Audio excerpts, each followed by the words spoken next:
तर मित्रांनो, एका नव्या स्पेशल सुपर क्लास मध्ये आपले या स्वागत आहे. आणि आजचा हा सुपर क्लास लता मंगेशकर यांच्यावर होणार आहे, कारण यांचे व्यक्तिमत्व आपल्याला एक वेळेस जाणून घेणे अत्यंत आवश्यक आहे. कारण हे जे आहे, आपल्याला कुठल्याही एक्झाम मध्ये यांच्या व्यक्तिमत्वाविषयी कोणताही प्रश्न येऊ शकतो. त्यामुळे तसेच आपल्या चॅनलचे 15,000 प्लस MPSC लेवलचे जीके क्वेश्चनचे ई बुक आलेले आहे. त्याचा लिंक या सुपर क्लासच्या डिस्क्रिप्शन मध्ये आपल्याला दिलेला आहे. नक्कीच घ्यायचा आहे जर आपण इच्छुक असाल तर या सुपर क्लासला सुरुवात करूया. आणि सर्वात पहिला प्रश्न पाहूया. प्रश्न आपल्या समोर या ठिकाणी असा आहे, लता मंगेशकर यांचा जन्म कोणत्या शहरात झाला होता?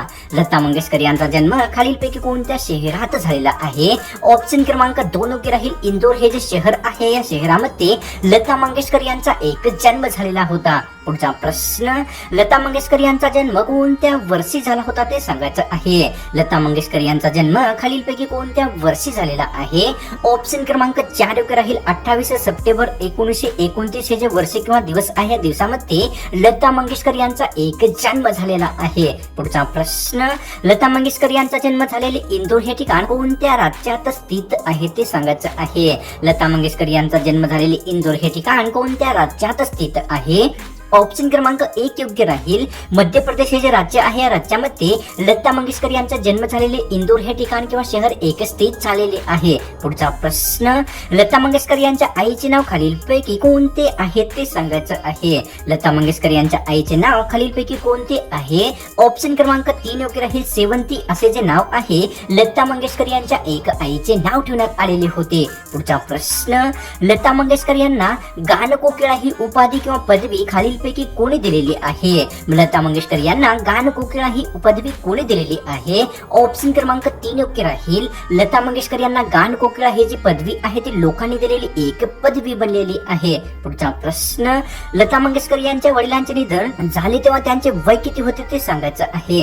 लता मंगेशकर यांच्या वडिलांचे निधन झाले तेव्हा लता मंगेशकर यांचे वय किती होते ते सांगायचं आहे. ऑप्शन क्रमांक 2 योग्य राहील. मित्रांनो, लता मंगेशकर यांच्या वडिलांचे जेव्हा निधन झाले तेव्हा लता मंगेशकर यांचे वय 13 वर्षे एवढे एक झालेले होते. पुढचा प्रश्न, लता मंगेशकर यांनी चित्रपट सृष्टीतील सर्वात पहिले गाणे कोणत्या वर्षी गायले होते ते सांगायचं आहे. मित्रांनो, लता मंगेशकर यांनी चित्रपट सृष्टीतील सर्वात पहिले गाणे कोणत्या वर्षी गायलेले होते?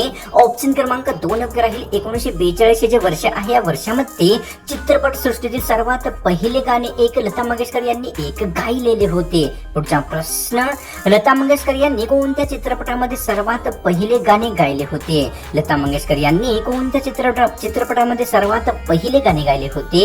ऑप्शन क्रमांक 1 योग्य राहील. मंगळागौर हे जे चित्रपट आहे, या चित्रपटामध्ये लता मंगेशकर यांनी त्यांच्या जीवनातील सर्वात पहिले गाणे एक गायलेले होते. पुढचा प्रश्न, आपल्या समोर लता मंगेशकर यांना सर्वोत्कृष्ट पार्श्वगायिका हा कितवा क्रमांकाचा अवॉर्ड मिळाला होता ते सांगायचं आहे. लता मंगेशकर यांना सर्वोत्कृष्ट पार्श्वगायिका हा कितव्या क्रमांकाचा अवॉर्ड मिळालेला आहे? ऑप्शन क्रमांक 1 योग्य राहील. लता मंगेशकर यांना सर्वोत्कृष्ट पार्श्वगायिका हा जो अवॉर्ड आहे तो सर्वात पहिल्या क्रमांकाचा मिळालेला एक अवॉर्ड बनलेला आहे. पुढचा प्रश्न, लता मंगेशकर यांना सर्वोत्कृष्ट पार्श्वगायिका हा अवॉर्ड कोणत्या चित्रपटामुळे मिळालेला आहे ते सांगायचं आहे. लता मंगेशकर यांना सर्वोत्कृष्ट पार्श्वगायिका हा अवॉर्ड कोणत्या चित्रपटामुळे मिळालेला आहे? ऑप्शन क्रमांक आपल्या समोर 1 योग्य राहील. मधुमती हा जो चित्रपट आहे, या चित्रपटामधील गायलेल्या गायनासाठी या ठिकाणी सर्वोत्कृष्ट पार्श्वगायिका हा एक अवॉर्ड लता मंगेशकर यांना एक प्राप्त झालेला आहे. पुढचा प्रश्न, या ठिकाणी कही दीप जले कही दिल या गाण्यासाठी लता मंगेशकर यांना कोणत्या वर्षी अवॉर्ड प्राप्त झालेला होता ते सांगायचं आहे. कही दीप जले कही दिल या गाण्यासाठी लता मंगेशकर यांना कोणत्या वर्षी अवॉर्ड मिळालेला आहे? ऑप्शन क्रमांक 4 योग्य राहील. 1962 हे जे वर्ष आहे, या वर्षामध्ये लता मंगेशकर यांना कही दीप जले कही दिल या गाण्यासाठी एक अवॉर्ड प्राप्त झालेला आहे. पुढचा प्रश्न, ए मेरे वतन के लोगो हे गाणं लता मंगेशकर यांनी कोणत्या पंतप्रधानांसमोर गायले होते ते सांगायचं आहे. ए मेरे वतन के लोगो हे प्रसिद्ध गाणे लता मंगेशकर यांनी कोणत्या पंतप्रधानांच्या समोर गायलेले होते? ऑप्शन क्रमांक 1 योग्य राहील. पंडित नेहरू यांच्या समोर जे आहे ए मेरे वतन के लोगो हे प्रसिद्ध गीत लता मंगेशकर यांनी एक गायलेले होते. पुढचा प्रश्न, लता मंगेशकर यांनी गायलेले कोणते गाणे ऐकून पंडित नेहरू यांच्या डोळ्यात अश्रू आले होते ते सांगायचं आहे. लता मंगेशकर मंगेशकर यांनी गायलेले कोणते गीत ऐकून पंडित नेहरू यांच्या डोळ्यामध्ये अश्रू आलेले होते? तर या ठिकाणी ऑप्शन क्रमांक 1 योग्य राहील मित्रांनो.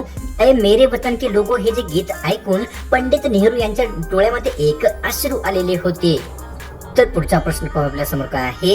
लता मंगेशकर यांचा जन्म कोणत्या कुटुंबामध्ये झालेला आहे ते सांगायचं आहे मित्रांनो. या ठिकाणी लता मंगेशकर यांचा जन्म खालीलपैकी कोणत्या कुटुंबामध्ये झालेला आहे?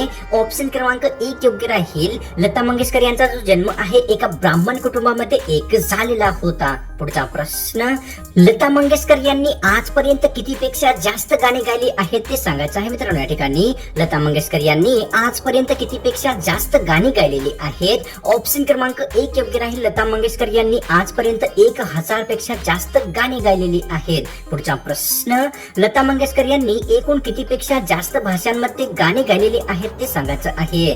लता मंगेशकर यांनी एकूण किती भाषापेक्षा जास्त भाषांमध्ये गाणी गायलेली आहेत?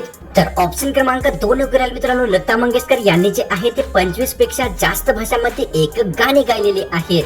आणि मित्रांनो बॅकग्राऊंड मध्ये थोडीशी व्हॉइस आली तर माफ करा, कारण बाहेर लग्नाचे फटाके फोडत आहेत त्यामुळे. तर पुढचा प्रश्न आपल्या समोर काय आहे या ठिकाणी पाहूया. लता मंगेशकर यांना भारतरत्न पुरस्कार कोणत्या वर्षी देण्यात आला होता ते सांगायचं आहे? लता मंगेशकर यांना भारतरत्न हा पुरस्कार कोणत्या वर्षी देण्यात आलेला आहे?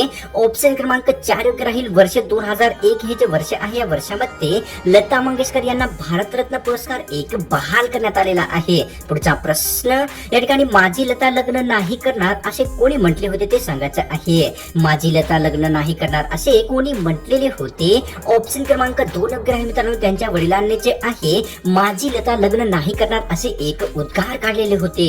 पुढचा प्रश्न, लंडनच्या अल्बर्ट हॉलमध्ये लता मंगेशकर यांना कोणता किताब देण्यात आलेला आहे ते सांगायचं आहे? लंडनच्या अल्बर्ट हॉलमध्ये लता मंगेशकर यांना कोणता पुरस्कार देण्यात आलेला आहे? तर ऑप्शन क्रमांक आपल्या समोर मित्रांनो या ठिकाणी 2 योग्य राहील. सुरश्री हा जो किताब आहे लता मंगेशकर यांना अल्बर्ट हॉल मध्ये देण्यात आलेला आहे. पुढचा प्रश्न, लता मंगेशकर यांचे निधन कोणत्या वर्षी किंवा कोणत्या दिवशी झालेले आहे ते सांगायचं आहे? लता मंगेशकर यांचे निधन कोणत्या दिवशी झालेले आहे? ऑप्शन क्रमांक 1 योग्य राहील. 6 फेब्रुवारी हा जो दिवस आहे या दिवसामध्ये लता मंगेशकर यांचे निधन झालेले आहे. पुढचा प्रश्न, लता मंगेशकर यांचे निधन कोणत्या हॉस्पिटलमध्ये झालेले आहे? लता मंगेशकर यांचे निधन खालीलपैकी कोणत्या हॉस्पिटलमध्ये झालेले आहे? ऑप्शन क्रमांक 2 योग्य राहील. ब्रीच कॅन्डी हे जे हॉस्पिटल आहे या हॉस्पिटलमध्ये लता मंगेशकर यांचे निधन झालेले आहे. पुढचा प्रश्न, लता मंगेशकर यांचे निधन झालेले ब्रीच कॅन्डी हॉस्पिटल कोणत्या शहरात स्थित आहे? लता मंगेशकर यांचे निधन झालेले ब्रीच कॅन्डी हॉस्पिटल कोणत्या शहरात स्थित आहे? ऑप्शन क्रमांक 2 योग्य राहील. मुंबई हे जे शहर आहे या शहरामध्ये लता मंगेशकर यांचे निधन झालेले ब्रीच कॅन्डी हॉस्पिटल स्थित झालेले आहे.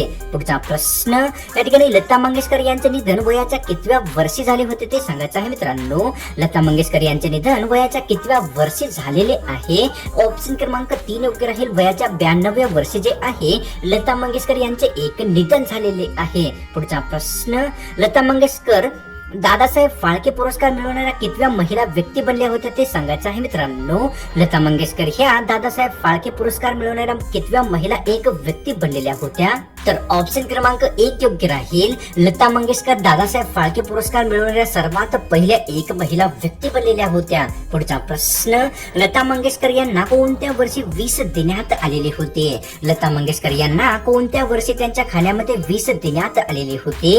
ऑप्शन क्रमांक 4 योग्य राहील. 1962 हे जे वर्ष आहे या वर्षामध्ये लता मंगेशकर यांना त्यांच्या खाण्यामध्ये विष देण्यात आलेले होते. पुढचा प्रश्न, लता मंगेशकर यांचे पूर्वीचे नाव खालीलपैकी कोणते आहे ते सांगायचं आहे? लता मंगेशकर यांचे पूर्वीचे नाव खालीलपैकी कोणते आहे? ऑप्शन क्रमांक 1 योग्य राहील. हेमा हे जे नाव आहे लता मंगेशकर यांचे पूर्वीचे नाव ठेवण्यात आलेले होते. पुढचा प्रश्न, लता मंगेशकर यांचे नाव लता हे कितव्या वर्षी त्यांच्या वयाच्या कितव्या वर्षी ठेवण्यात आले होते ते सांगायचं आहे? लता मंगेशकर यांचे नाव लता असे वयाच्या कितव्या वर्षापासून ठेवण्यात आलेले होते? ऑप्शन क्रमांक 2 योग्य राहील मित्रांनो. लता मंगेशकर यांचे लता हे जे नाव आहे त्यांच्या वयाच्या 5व्या वर्षी ठेवण्यात आलेले होते. पुढचा प्रश्न, या ठिकाणी लता मंगेशकर यांना संगीत सोडून इतर कशाचा छंद होता ते सांगायचं आहे? लता मंगेशकर यांना संगीत सोडून इतर कशाचा छंद होता? ऑप्शन क्रमांक 3 योग्य राहील. फोटो काढणे व स्वयंपाक बनवणे हे 2 छंद लता मंगेशकर यांना संगीत सोडून झाले तर छंद